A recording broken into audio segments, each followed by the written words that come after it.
Kampung Inggris Babel. Friends, today we will show you how to make a sandwich. Mini cutting, Class 21. Let's do it! First, prepare the bread, cheese, sauce, mayonnaise, lettuce, and fried egg.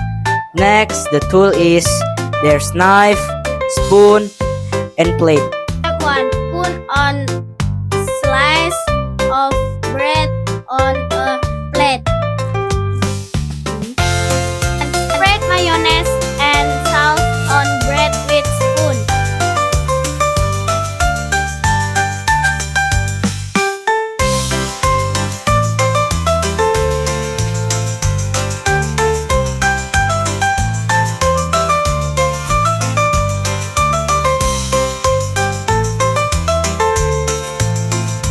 Step 3. Put lettuce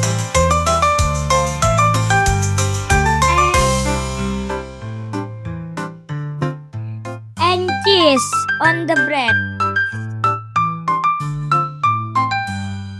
Step 4. Cover it with second slice of bread.